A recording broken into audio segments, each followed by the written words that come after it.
what started off as a hodgepodge and Frankensteining of multiple toy lines that had either been in the works, never made it to market, or were canceled altogether, Masters of the Universe wound up dominating the toy aisle in the early 1980s, and the projections felt like it was going to be non-stop.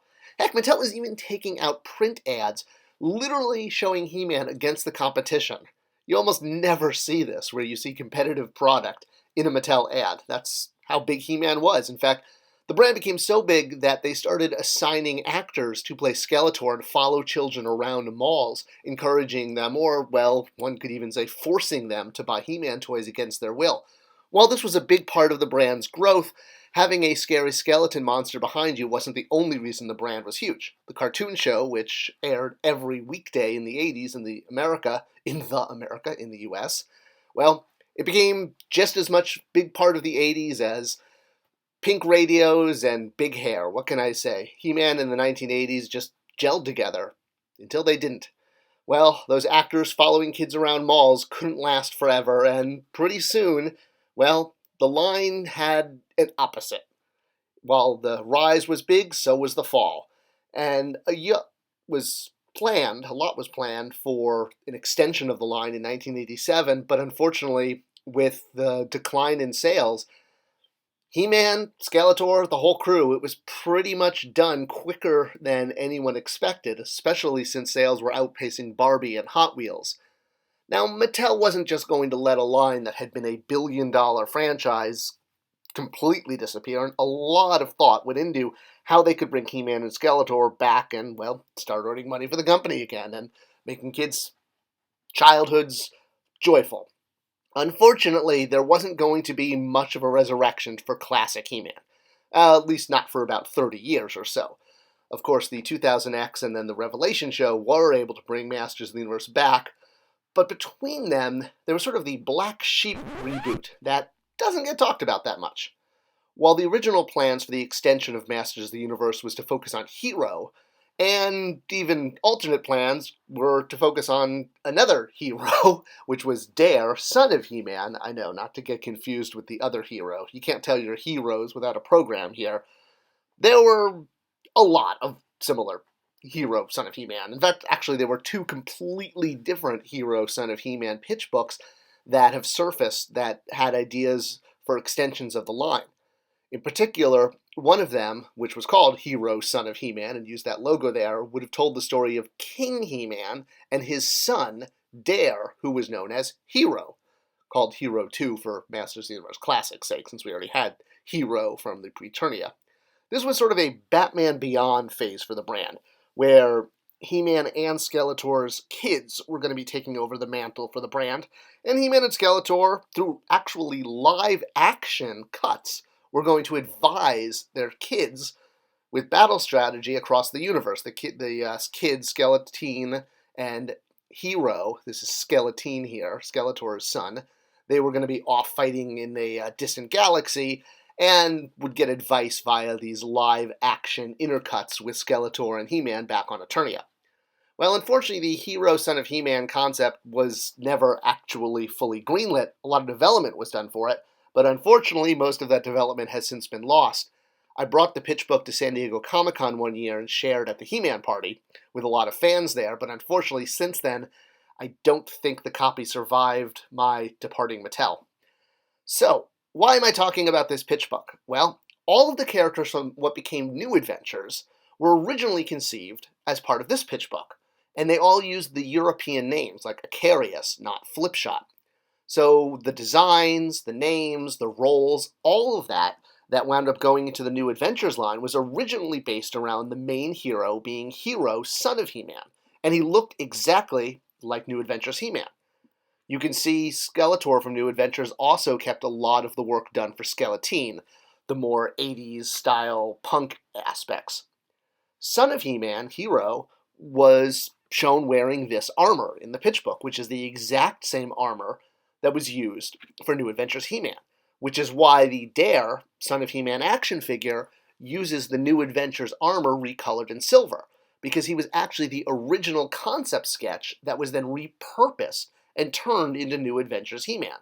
So essentially, the image you're looking at here used to be called Dare and then became He-Man when they dropped the son of concept and just said, we'll just have the show be about He-Man and Skeletor. Forget it being about their kids. So that original hero, son of He-Man concept for a new show simply got reworked into New Adventures, maintaining the look of the main heroes and all the secondary characters, both the evil mutants and the galactic guardians, or what was the original name? The galactic protectors. We had to change the name for legal reasons. All of that just got repurposed and turned into the supporting cast for New Adventures He-Man. So that is hence why bringing up Dare, son of He-Man. Now, as far as the actual character and the show and the toy for New Adventures, he had two different looks. There was the look that was used on the show, and there was the look that was used in the mini-comics. The toy reflected both of them. It was essentially snap-on armor and a snap-on helmet that could turn He-Man into put him into his space battle armor versus his space harness, for lack of a better word. There were actually multiple New Adventures He-Man action figures made, but because you could create two different looks out of the basic figure, reflecting that in classics felt like a natural reason to have the double heads and the snap-on extra parts, which is what classics was absolutely based around. This was built into the line from day one, knowing we would have characters, hoping we'd have characters like this, that if they had two different looks, by including the extra parts, like we'd even done with Trapjaw and Kronos in year 2, you could make all of the versions of the figure you needed. So in the case of New Adventures He-Man here, you had the ponytail head with the bandolier, and then you had a helmeted head with the armor. We didn't want to do a removable helmet. Well, I did a whole video about how squishy helmet head sculpts don't always work, so having an alternate head was a much better option. I should also note this was the first He-Man with ball-jointed wrists to hold the power sword in the full upright position. Now, granted, it's a different power sword for New Adventures, but it's the same sword. It just changes shape as He-Man changes his armor, shown like in 2000X when He-Man creates the snake armor or the ice armor. His weapon also changes. Alright, so why are we also talking about Bo? And it's not whether or not we're going to question Bo's relationship with She-Ra, He-Man's sister, but rather when we did Bo in Masters of the Universe Classics, there was one detail in his outfit that, stood out to fans, and that was his boots. The boots were absolutely the mold for New Adventures of He-Man's boots, not the vintage Bo action figure. Now, granted, there's not that much of a difference, but yeah, of course, fans on all of the sites were quick to jump on this, some complaining that it was a travesty, that we tooled New Adventures He-Man boots and given them to Bo when Bo has different looking boots. Others saw the positive side that, hey, now we were one step closer to getting that New Adventures He-Man action figure, which is what we were able to do. Honestly, translating New Adventures into classics was one of the more challenging aspects because of all the tooling involved, and figuring out where we could have shortcuts or where we could tool pieces with different figures that could get reused was absolutely deliberate. I mean, New Adventures has a lot of weird, wacky stuff. And the vintage line had a lot of original tooling. Almost every figure was a complete tool. And some of them were odder looking than others, with unique bodies and unique number of appendages.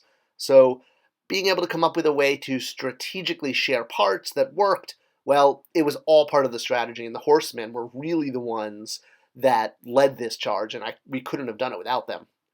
So one last note on He-Man's, or rather New Adventure He-Man and his bio. Much like any time we got to re-release a main character, the bios were used to push the story forward. So as each forthcoming He-Man figure came out, so could the storyline. And thank you to Foosh for that awesome image. Alright, as I said, New Adventures never really sold that well. It was wound up being one of the poor-selling sections or factions, if you will. While it used mix-and-match tooling, we just were never able to do as many figures for New Adventures than we hoped. I mean, heck, we never even got to Teela, and she appeared on New Adventures. Granted, she had a very unique look, but yeah, she would have been a great figure. In fact, we pretty much only got to most of the male figures. I think a lot of the female figures, we did do Mara, but yeah, Teela, the Sorceress, there were a lot more, and I think the idea of He-Man running around space with a bunch of awesome female warriors is a great concept, and is why people were less than ecstatic we didn't get to everyone.